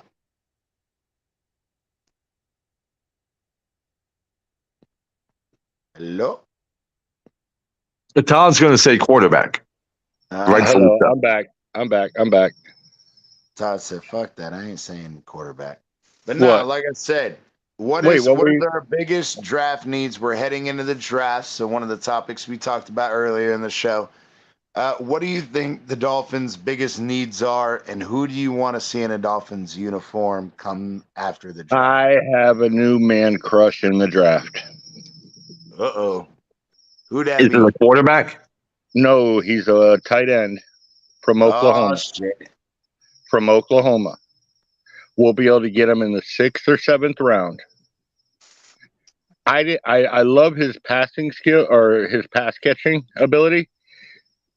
And I wasn't sure about his blocking. And then I heard somebody who interviewed him, and they said his blocking is very good. So, Well, drop the name for us. Who is it? Braden Willis. Okay. Tight end, Oklahoma. He led the entire, you know how the Sooners are a pass-happy offense. Yeah. He led the entire Sooner team, wide receivers and everybody, in touchdown catches. There you go, a red zone guy. Because, Gesicki, every time we threw Well, it to him, red zone, it you know bounced who- off his fucking face. You know what's the Oh, did he break up? he does it? You heard it this morning. Amicus was there on No, Steven's well, show. I didn't, so. Well, you broke up when Amicus you were heard it on when you were Steven's show this talking. morning. Yeah, You have broke to up, repeat so it. You got to repeat yourself, bud. I said Amicus heard it on Steven's show this morning. The guy. No, heard what? We didn't hear Remember what. they said he was being interviewed, and he says if you don't compare yourself to Travis Kelce, then you might as well not even play the game if you don't go after his numbers. Oh, okay. This man gets open. When I say his route running is top notch, he's only at 245 pounds and he's 6'4", but the man can play. Well, why is he projected 6th round then? Because he's smaller. He's 6'4", 245. The prototypical tight end is in the 260, 255, 260, and they're about 6'5", 6'6". But if you look at him on tape, he's dude, his tape doesn't lie. He gets open. Well, then you're going to compare him to, say, a younger Jordan Howard, who he was undersized, but his route running allowed him to get open. Yeah, and he's not as fast as some of the receivers or tight ends up at the top. He just gets open. That's all he does. I like that because he's like Durham Smythe, where, again, the dude can block, No, he's not going to give you one-handed fucking spectacular catches like Gesicki, but Oh, when it fucking counts, the motherfucker doesn't drop the ball or let it do smack me a off his favor. face mask. Do me a favor. CT, you have your computer, right? No, I'm on my phone, but I can Google shit. Can you? No, but you can't YouTube shit. You see one of his highlights. He's being blanketed by a player. He makes the catch. And you remember the touchdown that didn't count by our offensive lineman? Yeah, Robert Hunt. Yeah.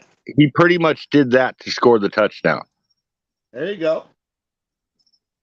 See, that's where I agree with Amicus is everybody wants to get in this. You got to go get a superstar Pro Bowl guy for it. No, you don't. Durham Mm-mm. Smythe was one of our most effective tight ends over the last 4 years. And the guy's not he's not a spectacular guy. He doesn't get all the attention, but the dude does his fucking job. You know what I mean? The dude just does his job. Yeah, I agree. This guy is going to be bad, though. This guy's going to be, man, he's good. He's really good. That's what's up. Well, that's the sixth round, Todd. What about the second round? Be honest with you, I want to tackle. I feel better if we had to go with Jackson at guard and Eichenberg out. You're one I want ballsy to tackle. motherfucker. You're one ballsy some bitch. Why? To allow Greer to fucking draft another Nope. lineman. I'm not allowing Greer to touch that. Choose the offensive lineman. I want our offensive coordinator, McDaniel, both of them to choose it.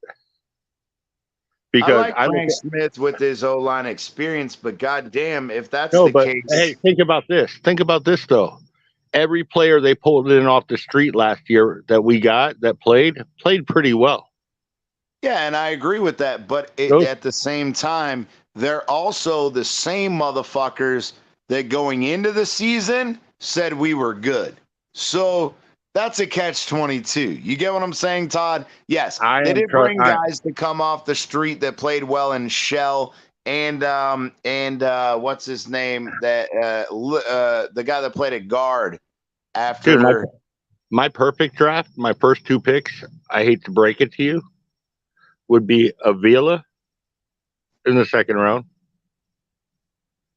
and Bergeron in the third round. I hate that, but that's all right. It happens. My thing is I think linebacker and running back are our two biggest positions of need, and I do believe that offensive line, whether it's a right tackle or a left guard, is a need. However, I don't trust Greer to fucking draft O lineman. I'd rather him try to bring some guys in off the street, some UDFAs, because the dude can find diamonds in the rough, and that's exactly what I told Amicus earlier. I really think the 51st pick is gone anyways. I really have a bad feeling they're going to go that high and try and score Cook on draft day.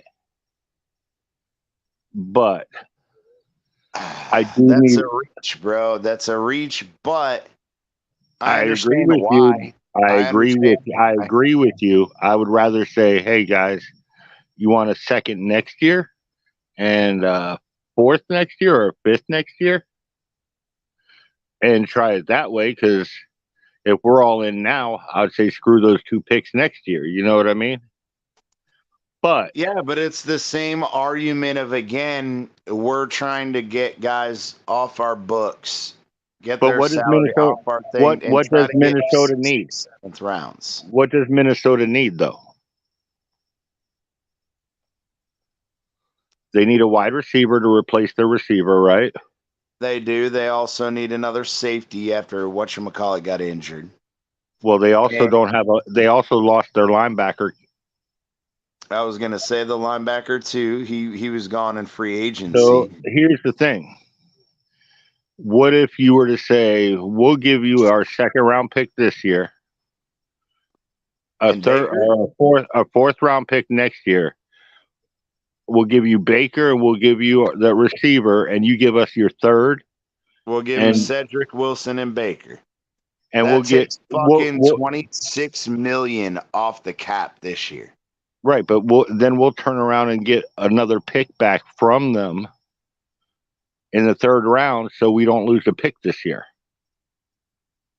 I mean, I get it. I'm all down for getting rid of fucking Wilson and Baker. So, And Baker is his nose is so far up Flores' ass. You don't know where Flores' ass begins and Baker's face starts. yeah, I'm aware. But I got a good topic. So we brought up another one. What do you think is the toughest division in football? And you got to take off your fucking Dolphins hat because we've already addressed. I don't think it's the AFC East because even though they play us well as division opponents, nobody's scared of the Jets. Nobody's scared of the Pats. Turbo brought up the NFC West, but nobody's afraid. Nobody's afraid the Cardinals, and nobody's afraid of the Seahawks. Now, you do got to give credit to Geno Smith, but hold up, no one's afraid of the Rams either right now because they've gotten rid of all their players. Well, that's another one too. But then you got the AFC North.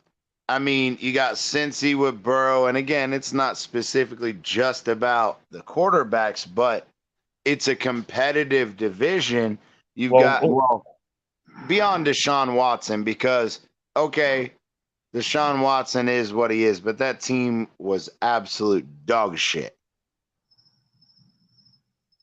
Right. But the way I see it, if Rodgers does come to the Jets, I think it's out of two divisions. And it all comes down to what happens in Denver. If how their coach brings that offense along and busts down on Russell Wilson, not letting him get away with all the BS that he's been getting away with. Well, that's that you can have the same argument that we had earlier that Arizona with Kyler Murray, even when he comes back from injury. Buda Baker is requesting a trade, so they're going to lose another big. We talked about that. That was one of our topics. And we went over. Hold on. Here's what you have to ask yourself, CT. If you look at, like Todd said, Rodgers to the Jets. So you got Rodgers and the Jets, Allen and the Bills. I hate to say it, but Tua and the Dolphins. Minus Tua, Dolphins have a good roster, right? My point is, name any other division with three teams like that. And besides Allen, the Bills have a shitty roster, but that's besides the point. Well, I mean, I've made this argument that the Dolphins have a better roster, but my point is those name another division. Like, there's a few divisions that have like two teams that are scary, but there's not one division outside of the East. Honestly, three teams could make the playoffs in our division. Exactly. That's what I'm trying to look at.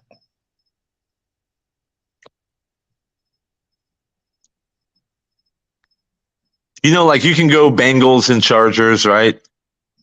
Well, Bengals and Chargers aren't in the same division. Not Bengals and Chargers, KC and Chargers. Yeah, you can go KC, Chargers. You can go Bengals and Ravens, right?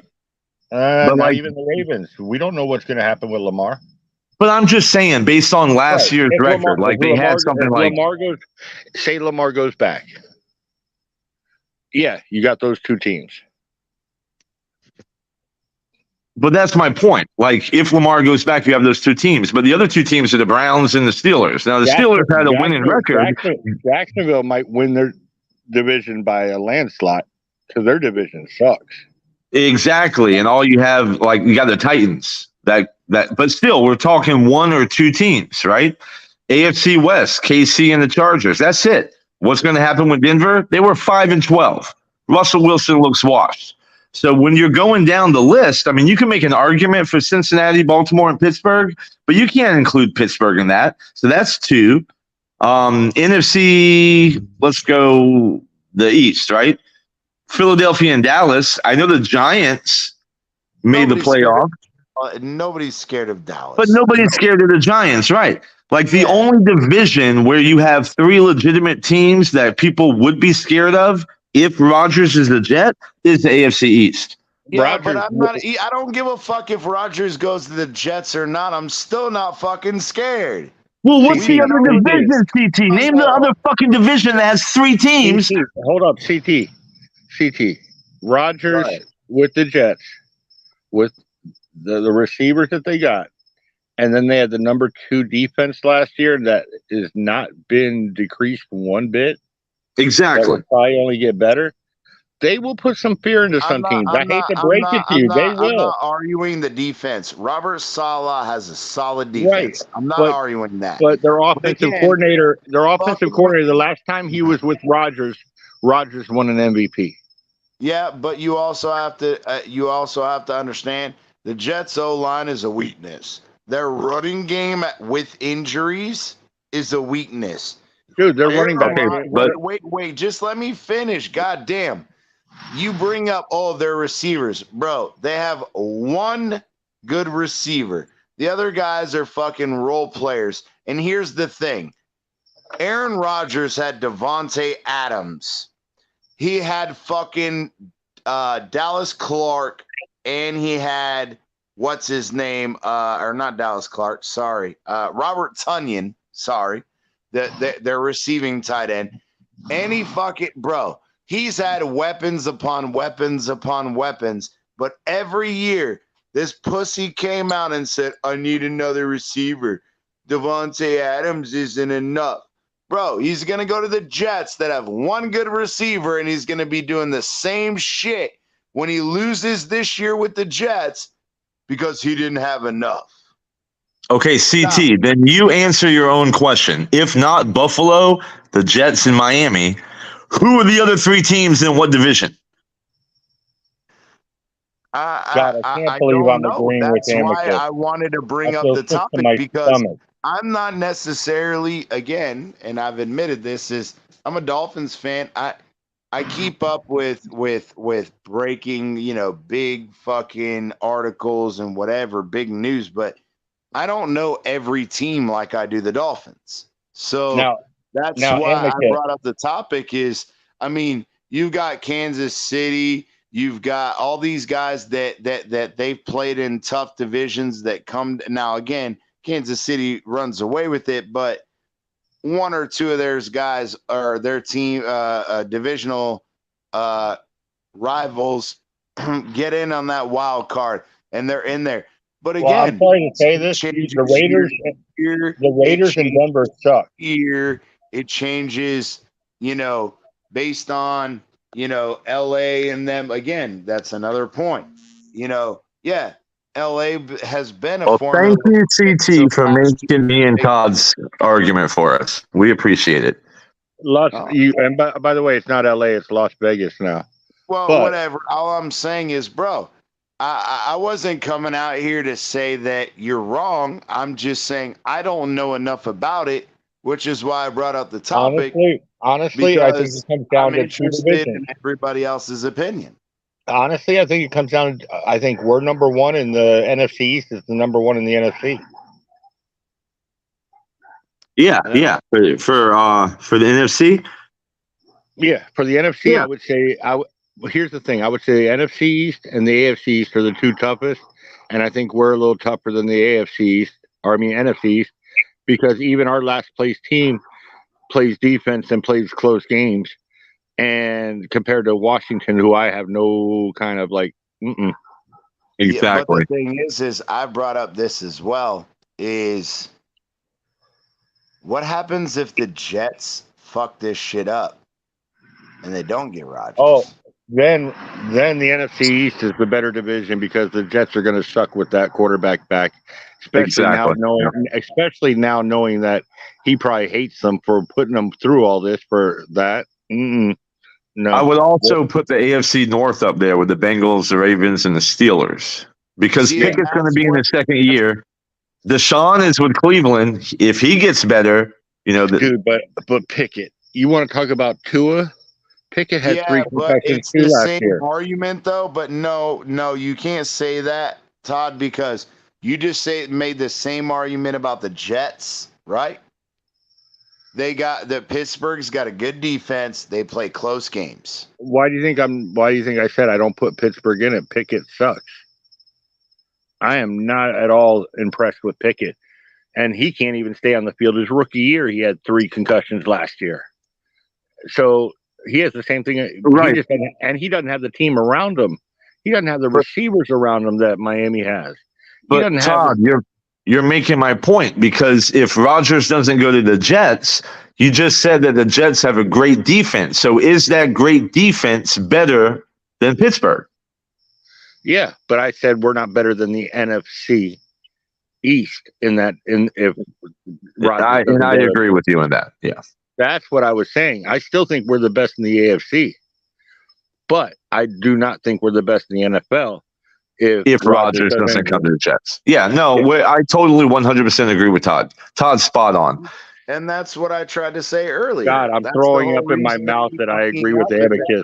Because, bro, but even if Aaron Rodgers goes there, I agree he's much better than anything they could ever acquire otherwise.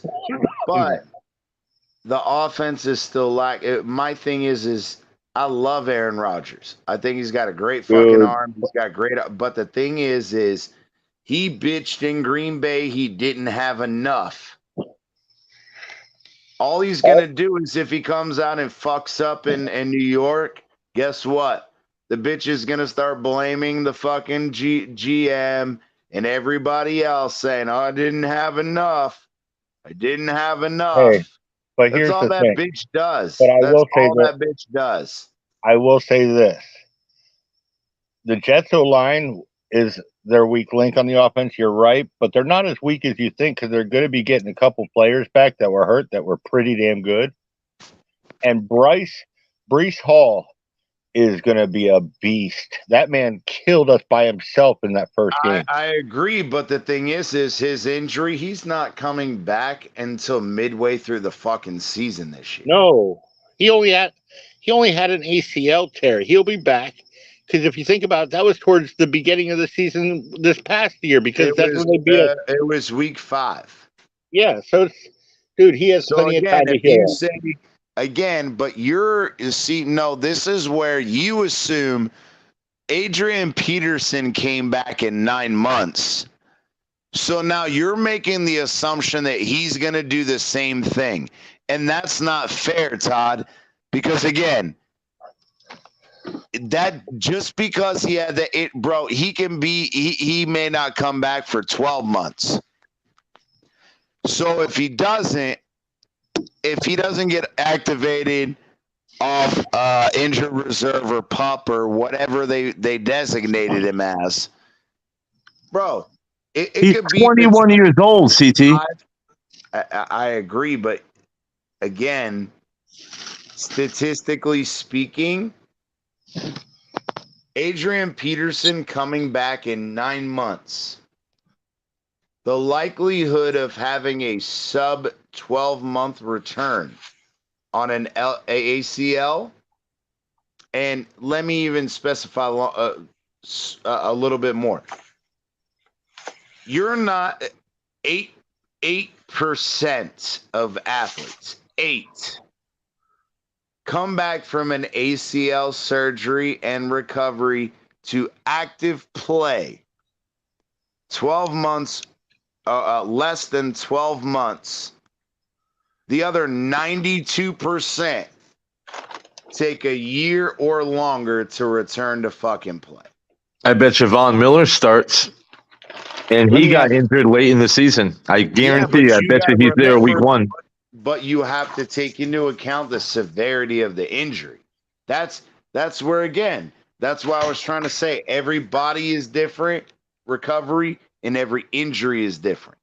That's where people try to generalize, but it comes based on the severity and the details. Like Adrian Peterson, yeah, he had a full reconstruction. However, they used an autograft meaning they used a part of a ligament from another part of his body to recreate it. And what they do is they normally take. You have a good night, my friend. What happened? I was talking to someone. Yeah, well, they did the same with Vaughn. That's typical, though. Like you scope the other knee, take a little bit out, put it in the one that's injured. No. What you do is either they take part of the patellar tendon or they take a ligament in the thigh at the top. It's called the anterior what is it? Anterior tibial ligament, which attaches the anterior top part of the tibia to the back side of the femur. So they can autograft, but when you autograft, it speeds up your recovery. And the reason why it speeds up your recovery is you don't have to worry about immune disorders where, okay, you used what's called an allograft. And an allograft is use it from a cadaver or you use a synthetic ligament, right? So your body can reject it. You can have issues, surrounding that. So autografting takes away a lot of time from healing. However, based on the location of the tear, the severity of the tear, the composition of the rest of the ACL, if you want to make a it becomes extremely complicated. And that's where everybody I was trying to say, Todd, is you're assuming just like the media is they were like, oh, it'll take 9-10 months for him to come back. He should be ready for the regular season. That's not necessarily true. Bro, he can be out 12 months instead of that 9 or 10. So let me ask you a question. Wait, real quick. You're talking about an additional 2 to 3 months. So you're talking about 8 to 12 weeks that he could possibly be out. He could be out till week 12. CP, let me ask you a question. You punch up Brees Hall, see if it says anything about his rehab and where he's at. Yeah, I have to look it up because, like I said, again, I don't have every detail of his injury, what the, severity was and whatever. But like I said, you don't know. Just like Byron Jones, Todd. Yeah. He was supposed to be back fucking before the regular season started. And the motherfucker didn't play the entire year. How long does it take to come back from a rotator cuff? Well, it depends. Is it just a lesion in the rotator cuff? Is it a complete tear in the rotator cuff? Is there an impingement, or is there neurological issues on top of anatomical, physiological issues? A complete tear with the bone, sticking up out, pushing up my skin about a half inch above where it should be. Hey, real quick, while CT thinks about the answer to your question, can I just say that I don't even know why we're talking about Brees Hall this way, because the doctors have already said that he's like ahead of schedule and projected to be there for training camp. The who? The Dolphins said what? No. The doctors has already said that he's ahead of schedule, Brees Hall, and he's projected to be there for training camp. So, I mean... He's 21 years old. There's a little bit more of a bounce back than if you're a little bit older. No. And I agree with that. I agree. You're younger. Your body is more vital. You have the ability to recover faster and bounce back from things. I'm not saying that. I'm just saying if he's ahead of schedule, if they've came out with new information, I'm not privy to that. But I was just told he had the initial tear. That was in week 5. All right. Here's how I'll say it. Again, it could be 9, 12 months. Shit, it could be 6 months if it's not that severe. It just depends on, again, the extent of the injury. Amicus, I'm going to say this. we'd be tied for the second best team in our division in the NFL if the Jets don't get Rodgers. I gotta be fair, like what CT said. I think we'd be tied with the division with the Bengals because And I think the AFC Pittsburgh. North. I or think the Pittsburgh. AFC West. I think Pittsburgh and the Steelers would wipe, or Pittsburgh and the Jets would wipe each other out, and it would still be us on top. Yeah. And I think it's the same way in the NFC and the NFC East too, because again, they have two teams. They have one cusp team, right? That third team, they're a wild card. You don't know. They may be good. They may suck donkey dick, right? Here's the thing. Here's the thing. In the NFC, it's so much weaker than the AFC in general. If you go across the division, and I agree, but we're talking about the competition within the division. That's the question. Well, no, I'm saying I think. Remember how we said all the teams the AFC have like two teams? I think only like two divisions the NFC have two teams that can easily walk away with a great year. Hell, Tampa Bay, after getting Baker Mayfield, might be the best team in that division, and they're probably not going to have a winning record again. Yeah, but that's how the NFC works. Is they've got 4 or 5 good teams in the entire fucking NFC, in the entire conference, and the AFC's got 10 to 12 teams. Hey, think about that. Baker Mayfield fighting for it. Baker Mayfield can win that division without a winning record again, because Atlanta's not going to be ready. Who else is in that division? Tampa. Wait, who's that?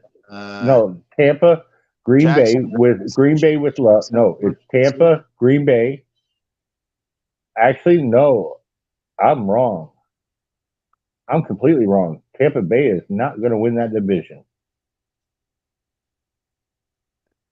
Okay. Well, hey, let's get into some final thoughts. Hey, real quick, Detroit's winning that division. Hey, Detroit might. Hey, bite their kneecaps off, brother.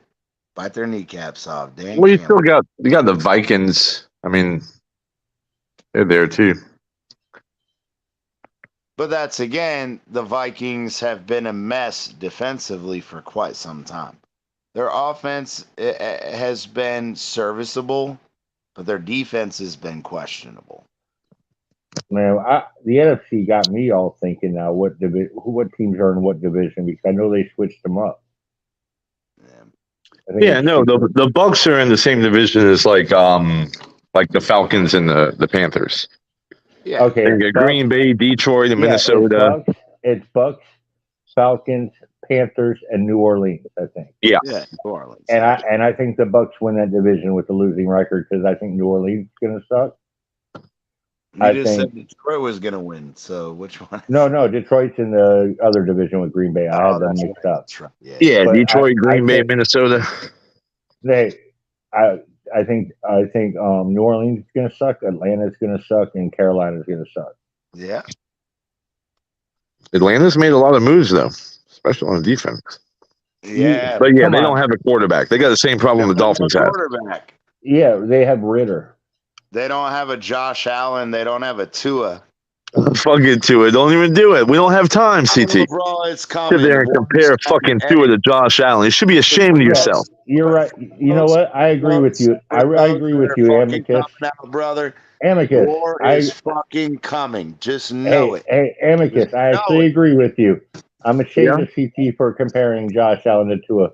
Tua doesn't have near the turnovers Josh Allen has. Oh, shit. 24 turnovers, 13-3. Fucking Josh Allen does. You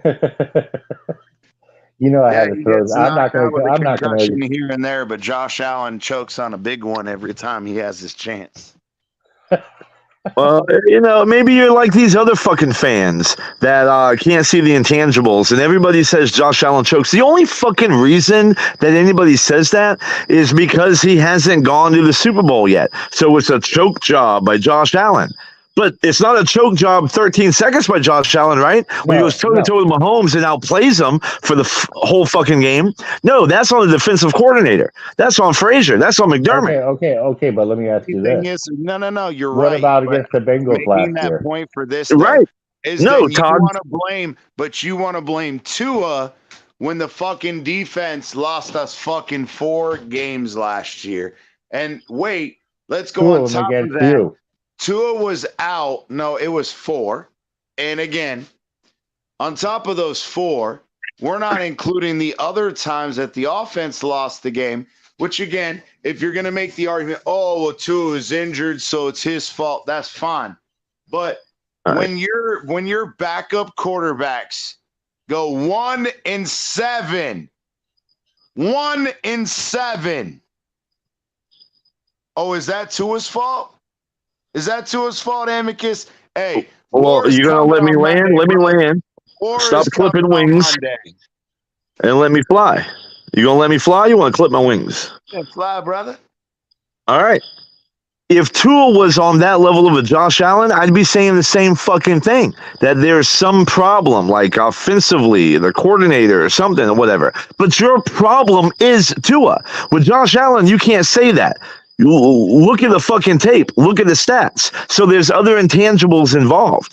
And it's, bro, this conversation really irritates me because all the fucking arguments come from people that have never fucking sat down and watched every game of Josh Allen. You don't know what the fuck you're talking about. And none of them do.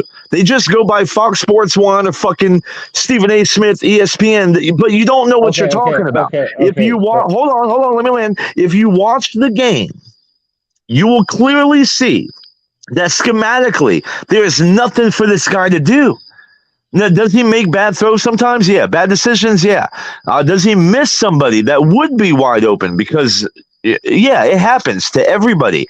But in totality, in a season totality, it is very obvious to the human eye that he does not have the schemes that other teams have or the personnel that other teams have to help him out. It's just not the case. So it is not Josh Allen choking. It is everybody around him failing a generational talent, failing somebody that is in the prime of their fucking career. And guess what? Buffalo's going to be sad, man, because I'm going to tell you right now, if they don't fix this shit with coaching, with the offensive coordinator, with the head coach and personnel, weapons around him, you're wasting one of the greatest talents the NFL has ever fucking seen. Amicus, can I add something to what you just said? Sure. You got to think about this. This is the first year Tua had these weapons or had the coaching staff around him. He didn't have it any other season that he's been in the NFL. They've been against him. They haven't had weapons. Parker was our best player, and he missed 50% of the time. Okay? So if you want to think about it, this is the first year Tua's had this system, and the first year he's had weapons around him. And again, not only that, but you put into perspective, yes, I agree with you. Josh Allen is a good fucking player. I'm not saying that, but just the same way that you said that Josh Allen, you're gonna miss guys, you're gonna overthrow guys, you're gonna do that, you're gonna make a bad decision, whatever. Tua did the same thing, and you guys are trying to trash Tua, but then argue and defend Josh Allen for doing the same things when Tua's leading in completion percentage, leading in fucking QB efficiency, QBR, the whole 9 yards. Final thoughts, please. Yeah, we are going into final thoughts. Hey, if you guys want to hear me and Amicus fucking go at it about Tua and Josh Allen, come find us live on Monday.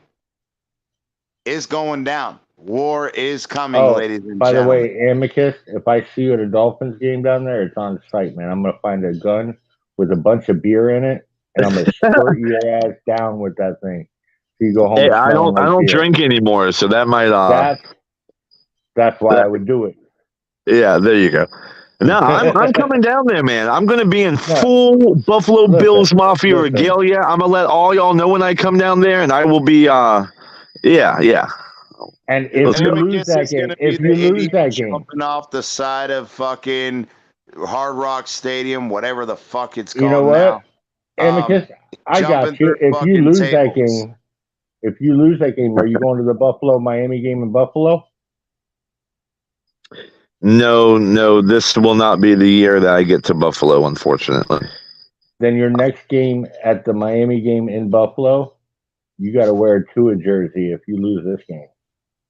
Now, I already got one bet for the day, $100 with Lewis. I bet him $100 at the Bill. Lewis, you heard that? Lewis bet me $100 that the Dolphins would win the AFC East, and then if the Bills win, I win the $100. Bro, I hate to take money out of his pocket, but he's gonna lose that fucking bet.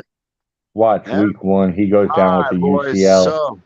All right, boys. So I want to get into final thoughts. Each of you guys got a few minutes. I want to talk about a recap of everything we've had, if you want to address that, or I want to lead into a preview on Monday's show.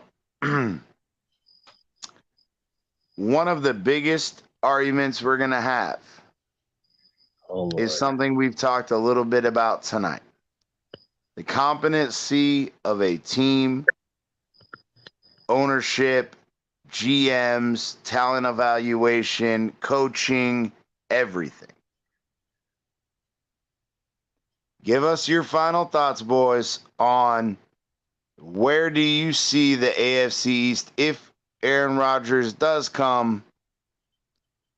What do we have to worry about next year as Bills and Dolphins fans? Because nobody's worried about the damn Patriots. As long as they got fucking Mac and Noodle Arm Jones, we ain't worried about it. Oh, God. Amicus is going to hate me when I say this. When do we find out who's going to be the dominating force in the AFC East? Go ahead, Todd. Give us your final thoughts, brother. It's going to be early. And the thing I fear most out of anything in this division would be the Jets defense. I'm sorry, Amicus. I'm not really worried about your offense. I do have a lot of confidence in my defensive coordinator this year. So that's going to be my biggest fear is the Jet defense. They are good. They are legit. But we're going to know early. When we play, I would say whoever wins it's going to come down to when we play each other in the first time. Once we get past that, we're going to know where we're at. Well, we had that same situation this year, and that didn't work out the way we wanted it to. But here's the thing: we lost to the Jets our first time, 40-something. So we didn't. You know what I mean? Well, I'm talking about we beat the Bills the first time around, and we were up on them until Tua went down the second time because we were in first place of the division at one point. I agree. But it doesn't change the fact that, again, like I said, the major stat is 8 games without Tua. We were 1-7. We Tua only missed 5 this Teddy year. Was it? No. Yeah. It was more than that. No, he played 12 games. He had 25 touchdowns. He missed 3 games in a row after the first. And he missed. And then 4 games at the end. 2. So he missed 2. 7. He missed 2 after the first because you got to count that he played in the Bengals game when he got knocked out. So he missed 2 after that. Oh, come on! Okay. You want to play semantics? It is what it is. But he missed 5 games technically because it shows that he played 12 games. He won 1 fucking game out of all the games that Tua didn't play. 1. Yeah, our backup sucked. And that creates a whole new. That's why I don't go up on any show that Pete's on. I will not go on the panel because I can't stand his Skylar Thompson take. So, all right, Amicus, give us your final thoughts, brother. All right. Well, two things. One, if Rodgers goes to the Jets, I have the division going Bills, Jets, Dolphins, Patriots. If Rodgers does not go to the Jets, I have it going Bills, Dolphins, Jets, Patriots. I've been on record to say that if Tua was the quarterback for the Buffalo Bills, we would go 6-11. And if Josh Allen was the quarterback for the Dolphins, y'all would go 16-1. If you do that math, you'll notice that, again, I've been on the record to say that the Dolphins have a better roster right now than the Buffalo Bills. But you have a major deficiency in quarterback. So major that the Tua infatuation is keeping you from seeing the obvious truth when it comes to elite talent in comparing these two quarterbacks. It's not even fucking close. Now, in saying that, I want to throw out a few stats to make my point. No. We'll save that. We'll save that for Monday. This is my final thought. Hey, I have the Bills going in third place. So You're I'm gonna not. go me into an argument that we should be No. having on Monday. Oh, you want me to save it? I'll save it.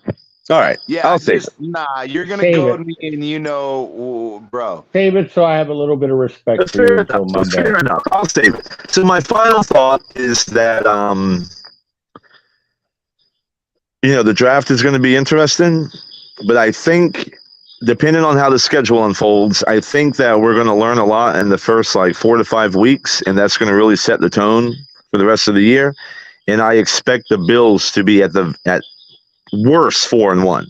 But I really do think we'll be 5-0. I think the Dolphins are going to be shockingly surprised, and Tua is going to go 1-4 to start, maybe 2-3.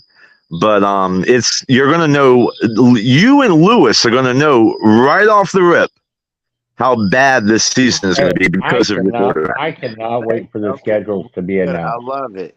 And that's my final thought. I appreciate it. Thank you guys for coming on. I appreciate Turbo. Hey, we're doing this thing. Come out Monday. We're going to be launching Miami Dolphins content. We got a special show. If everything works out, we are going to be fucking pumped.